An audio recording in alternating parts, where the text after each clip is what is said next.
नमस्कार, मी आहे प्रवीण जाधव. तुम्ही बघताय आपला कल्याण लाईव्ह. आपल्या कल्याण लाईव्ह मध्ये आज आपण बघणार आहोत काका ढाबा येथील रस्त्यांची प्रकृती. हे सांगतील आपल्याला राजेश गवई. कल्याणपूर्व मध्ये आपण आलेलो आहोत. कल्याणपूर्वचा जो काकाचा ढाबा हा जो परिसर आहे, हाजी मलंग रोडचा हा जो परिसर आहे तो मुख्य रस्ता आहे. आणि या मुख्य रस्त्याला आपण पाहू शकतो किती रस्ते जागोजागी रस्ते पडलेले. जिथं आपला कॅमेरा जातोय तिथपर्यंत तुम्ही पाहू शकता हे सगळीकडे. आणि दुतर्फा त्याही बाजूला एवढंच खड्डे पडलेले आपल्याला पाहू शकतो. हे सगळीकडे खड्ड्यातून रिक्षा चालल्यात.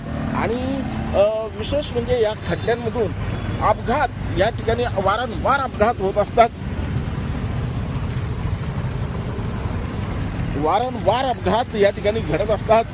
अनेक वेळेला काही प्राणहानी सुद्धा झालेली आहे. तरी सुद्धा हे बघू शकता, तरी सुद्धा शासनाचे म्हणा प्रशासनाचे म्हणा डोळे मात्र काही उघडायला तयार नाही. हे सगळीकडं खड्ड्यांचं साम्राज्य आहे.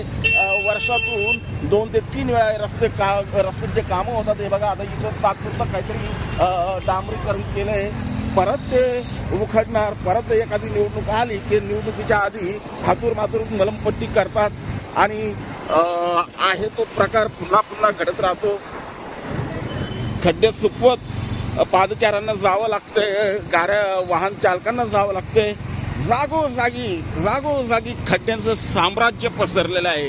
कल्याणपूर्वचे रस्ते हे खड्ड्यांमध्ये आहे की खड्ड्यांमध्ये रस्ते आहे असा प्रश्न निर्माण होतो. आपण आणि गाड्या सुद्धा मुठीत धरून पादचाऱ्यांना, ज्या गाड्यांच्या बाजूनं जे पादचारी जातात त्या पादचाऱ्यांना जीव मुठीत धरून चालावं लागते.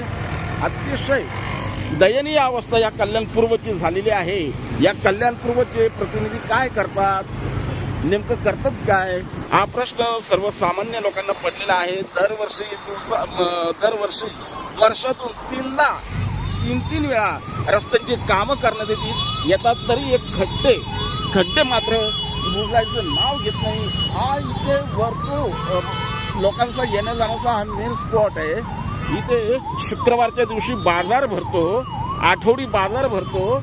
आणि त्या बाजाराच्या ठिकाणी हे संपूर्ण अशा पद्धतीचे हे खड्डे रस्त्यामध्ये अक्षरशः आपण ते मोजू शकत नाही.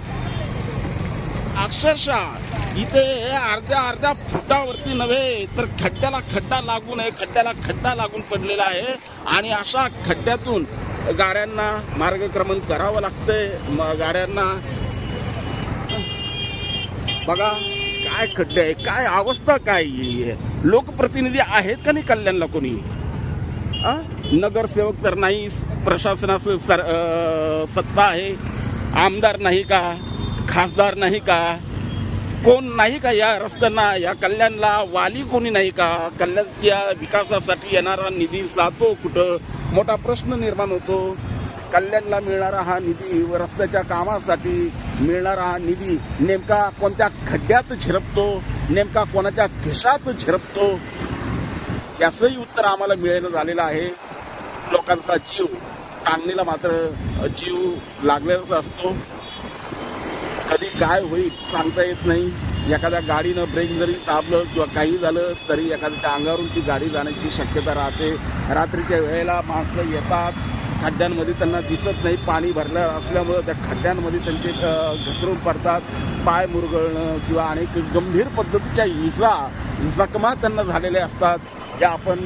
या सगळ्या आणि बाजूला पण गाड्या लावण्याची पद्धत आपण पाहू शकतो. वाटेल तिथं मनमानी सगळीकडे गाड्या आहे. हे घाणीचं साम्राज्य आपण पाहू शकतो. एका बाजूला टोले जंग इमारती आहे आणि त्याच्याच बाजूला हे प्रचंड घाणीचं साम्राज्य.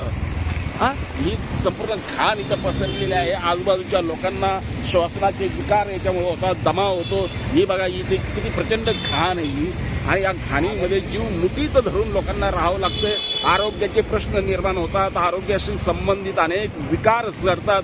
तरी इथल्या शासनाला प्रशासनाला हे खड्डे आपण पाहू शकतो. जाग मात्र येत नाही. माणसं ॲक्सिडेंटमध्ये मरतात, दुर्दैवी अपघात होतात. तरी सुद्धा इथल्या दगडाला जर काळीज असतं तरी त्यालाही पाझर फुटला असता. परंतु आमच्या राज्यकर्त्यांना मात्र पाजर फुटत नाही. हे डावकर एलिगन्स नावाचं हे मोठं सिझन सहारा नावाच्या मोठमोठ्या इमारती, आलिशान इमारती आहे. चांगले उच्चभ्रू लोक ह्या ठिकाणी राहतात आणि त्यांच्या बाजूला तुम्हाला मी दाखवलं अगोदर मागाशी की अशा पद्धतीनं ही प्रचंड घाणीचं साम्राज्य सगळीकडं पसरलेलं आहे. दुपारच्या वेळेला मुलं शाळेत जातात, मुलांना देखील शाळेमधून यायला त्रास होतो. गाड्यांचं ट्रॅफिकचं नियोजन बरोबर नाही, गाड्यांचं रहदारी बरोबर नाही आणि गाड्या पाहिजे त्या पद्धतीनं चालतात. कोणाचं कुणावरती नियंत्रण नाही.